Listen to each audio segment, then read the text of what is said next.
The story has really been the same for the Boston Celtics so far in this 2024 NBA postseason. For a second consecutive round, the Celtics win in 5. For a third straight year, Boston advances to the Eastern Conference Finals. And when the Celtics win, they often do so by at least 13 points. Last night, 15-point win for Boston over Cleveland, 113-98, but that's not truly the full story.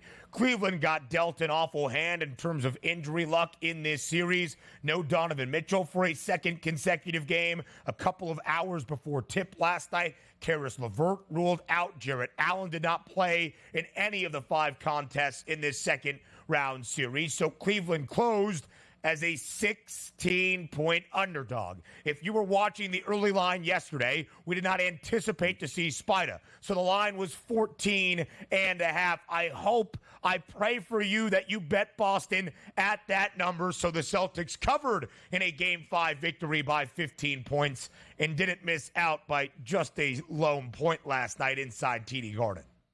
Yeah, and also, you take a look at some of those superstars. We always preface this. When you have a chance for a blowout in a game, which means double digits or more late in the game, that usually hurts your superstar players. Now, correct me if I'm wrong. I don't think Jason Tatum's 25 was a casher on his actual points prop total yesterday. It was not. Of course, Jaylen Brown's at 11 did not do that. So the superstars usually get hurt a bit. But we knew it was a foregone conclusion. The Celtics were going to win that game. It was just a matter of by how much. And also, the Cavaliers, so dinged up, down basically 3 major players on their team for this series coming into that game last night. 48% from the floor. They actually shot 42% from three-point range, 13 of 31. But as we said yesterday, you probably have to crank up over 40 of those and make probably half of those to hang around. And we knew that was going to be so hard to do, even though you could say, like, well, Donnie, round 1, see the Miami Heat knock down 23 three-point shots. That's an anomaly. We didn't expect the Cavaliers to do that. But also, moving forward here, Ben, what do we anticipate from the Boston Celtics? Because I understand they're probably the best team in the NBA, but we haven't seen an easier run to an NBA Finals possibly than what we're actually going to get out of the Boston Celtics. Now, credit them. You still have to win the games, and these are the games on the schedule. Right. You can't say, oh, they got to play an all-star team every night to prove their worth. I just want to see how that winds up in the NBA Finals, because there's 2 trains of thought.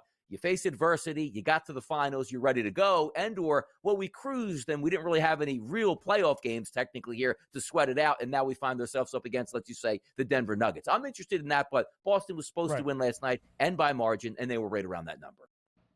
Through the Eastern Conference, the path for the Celtics back to the NBA Finals will be rather easy, at least by relative standard. Once they reach the NBA Finals, any team out of the West right now, even with OKC down 3-2, we'll see what happens tonight in Game 6 between the Nuggets and the Timberwolves as well. Whatever happens, there will be a tough test on the other side for the Boston Celtics into the NBA Finals if they get to that point, but into the Eastern Conference Finals for a third straight year, the 4th time in the last 5 NBA seasons. But you do have to give Boston credit.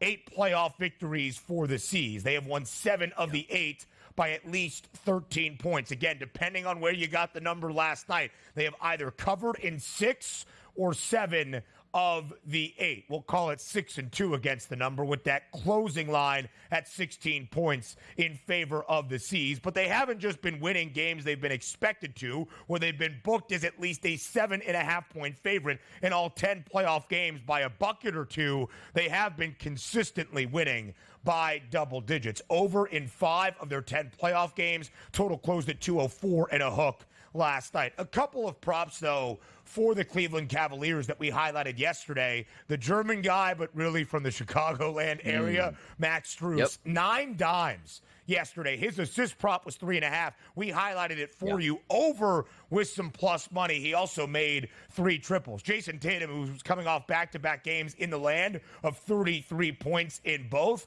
only finishes with 25 DRS. But for the first time in the 10 playoff games for Boston this postseason, he makes more than 2 threes. He hit 3 triples last night in Beantown.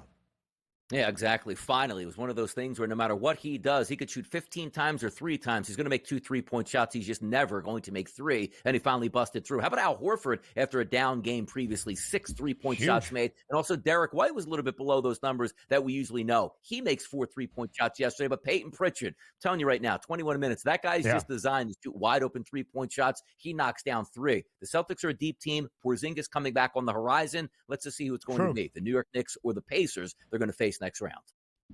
We'll have to follow KP's status for the Eastern Conference Finals. That is when it might rear its ugly head if there is a gap for Boston.